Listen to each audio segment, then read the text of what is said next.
Daily घर में पूजा कैसे करना चाहिए। माता तुलसी की पूजा करते समय क्या बोलना चाहिए जिससे माता तुलसी अखंड सौभाग्यवती का आशीर्वाद देती हैं। सूर्य देव को जल चढ़ाने का सही नियम विधि क्या है। तमाम जानकारियाँ आज इस वीडियो में आप लोगों को मिलने वाली है, तो वीडियो को आप लोग पूरा जरूर देखिएगा। नमस्ते दोस्तों, कैसे हैं आप सब। मैं आशा करती हूँ आप लोग बहुत अच्छे होंगे। मैं मोनी आप सबका मेरे चैनल मोनी पूजा विधि में स्वागत करती हूँ। तो चलिए दोस्तों, आज इस वीडियो में हम जानेंगे कि डेली पूजा करने का सही नियम क्या है। माता तुलसी की पूजा हमें डेली किस तरीके से करना चाहिए, क्या बोलना चाहिए जल अर्पित करते समय, और सूर्य देव को जल चढ़ाने का सही तरीका क्या है।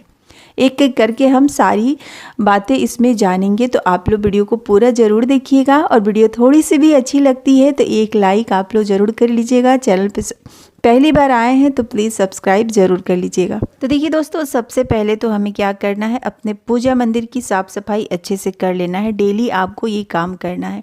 पहले आप अपने पूजा मंदिर को अच्छे से झाड़ू पोछा कर लीजिए। इसके बाद एक कप कपड़ा रखिए साफ, और उसको थोड़ा सा गीला करके सारे भगवान के फ़ोटो को आपको अच्छे से पोंछ लेना है। यहाँ पे देखिए, मैं आई हूँ अभी अपने गांव, और गांव में कुल देवी माँ होती हैं, सबकी कुल देवी होती हैं। तो यहाँ पे देखिए मिट्टी का कुल देवी बनाया जाता है, और इसके ऊपर न एक पीतल का पिंडी लगाया जाता है। तो कुल देवी का पूजा हमें सर्वप्रथम करना चाहिए। अगर आप बाहर में भी रहते हैं तो कुल देवी माता की पूजा अवश्य कीजिए। अब देखिए, पूजा शुरू करने से पहले हमें आसन बिछा करके बैठना, बिना आसन का हमें बैठना नहीं चाहिए। अब दीपक हम जलाएंगे, क्योंकि हमारे पूजा का एकमात्र साक्षी दीपक ही होता है। तो दीपक के नीचे हमें आसन स्वरूप अक्षत रखना है, और फिर हम घी का दीपक जला लेंगे। अब देखिए, यहाँ पे हमें भोग कैसे लगाना है। देखिए, बिना भोग लगाए हमें पूजा शुरू नहीं करना चाहिए। भोग में आप कुछ भी लगा सकते हैं, मिश्री, मूंगफली, फल फ्रूट्स जो भी आपके पास है वो आप भाव स्वरूप भगवान को भोग समर्पित कीजिए। चाहे तो आप सारे भगवान को भोग लगा सकते हैं, नहीं तो आप दिन के हिसाब से भी भगवान को भोग लगा सकते हैं। जैसे सोमवार का दिन है तो महादेव जी को, मंगलवार का दिन है तो बजरंगबली को, बुधवार का दिन है तो गणेश जी को, मतलब दिन के हिसाब से आप भोग समर्पित कीजिए। ठीक है। तो यहाँ पे देखिए, आज शुक्रवार का दिन था तो मैंने माता दुर्गा को भोग लगाया, और इसके बाद इसमें तुलसी पत्र अवश्य डालिए। भगवान गणेश को आप दुर्वा से भोग लगाइए। भगवान गणेश और महादेव को तुलसी पत्र नहीं चढ़ता है, इस बात का आप लोग बिल्कुल ही ख्याल रखिए। इसके बाद देखिए, हम भगवान को जल समर्पित करेंगे आचमन से सारे भगवान को। सर्वप्रथम पूजा हमें गणेश जी का करना है। कोई भी पूजा करने से पहले भगवान गणेश की पूजा होती है, तभी हमारी पूजा भगवान स्वीकार करते हैं। तो पूजा हो गया। उसके बाद अगर आपके पास पुष्प वगैरह है तो आप भगवान को पुष्प भी समर्पित कीजिए, अक्षत समर्पित कीजिए।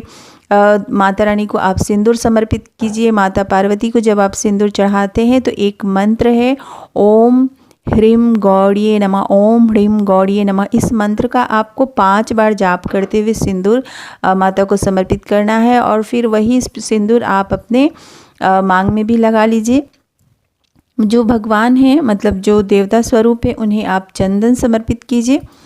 तो कुछ इस तरीके से हमें पूजा कर लेना है। अब देखिए, आपको डेली ना हनुमान चालीसा का पाठ अवश्य करना चाहिए। अगर आपको हनुमान चालीसा का पाठ याद है तो जो आप भगवान की पूजा करते हैं ना, उसी समय आप हनुमान चालीसा का पाठ भी कर सकते। नहीं तो आप जब पूजा वगैरह अच्छे से कर लें, भगवान को भोग प्रसाद जब आप लगा देते हैं, तो फिर आप आसन पे बैठ करके और हनुमान चालीसा का आप पाठ कर लीजिए।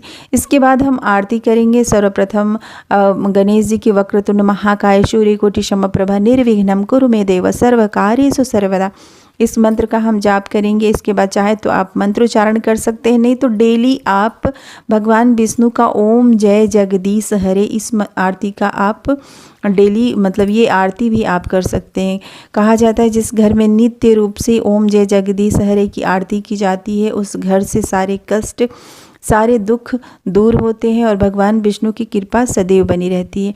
तो जब आप पूजा मंदिर में पूजा कर लीजिए, इसके बाद हम माता तुलसी को जल अर्पित करेंगे। तो माता तुलसी को जल अर्पित करते समय हमें एक मंत्र है जो जरूर बोलना चाहिए, महाप्रसाद जननी सर्व सौभाग्य वर्धिनी आदि व्याधि हरणित्यम तुलसी त्वम नमोस्तुते।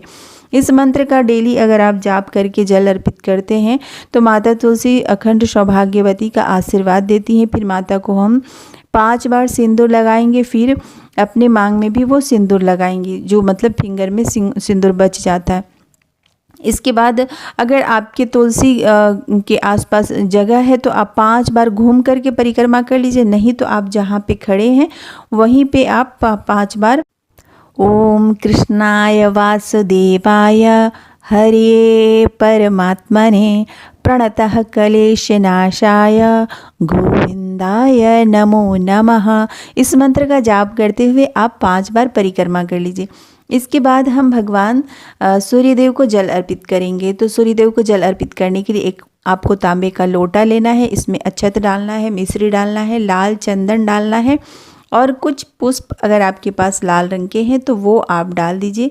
और इन सारी चीज़ों को लेकर के आपको एक ऐसे जगह भगवान सूर्य को जल चढ़ाना है जहाँ की जो जल आप चढ़ा रहे हैं ना, वो जल आपके पैर के पे छींटे ना पड़े। तो डेली आपको सूर्यदेव को जल जरूर चढ़ाना चाहिए। जल चढ़ाने का सही समय क्या है, देखिए 8 बजे से पहले अगर आप जल चढ़ाते हैं तो काफ़ी ही अच्छा होता है, नहीं तो 12 बजे से पहले आप कोशिश कीजिए कि सूर्यदेव को जल चढ़ा लें, क्योंकि 12 बजे के बाद सूर्यदेव को जल चढ़ाने से कोई लाभ नहीं होता है। हाथ को ऊपर करते हुए ओम भास्कराय विद्महे दिवाकराय धीमहि तन्नो सूर्य प्रचोदयात, इस मंत्र का आप जाप कर लीजिए। 5 बार आपको परिक्रमा करना है गायत्री मंत्र का। ओम भूर्भुवस्वः तत्सवितुर्वरेण्यं भर्गो देवस्य धीमहि धियो यो नः प्रचोदयात्।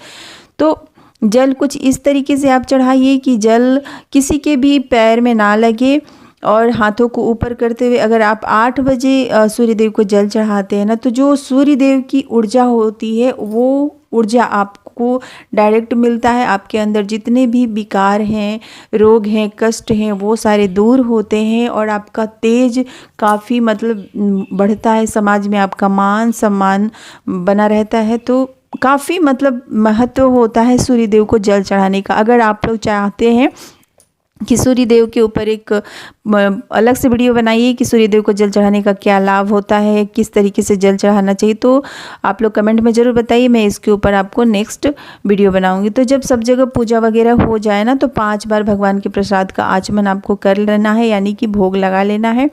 और फिर माथा टेक के पूजा में हुई गलतियों के लिए भूल चूक के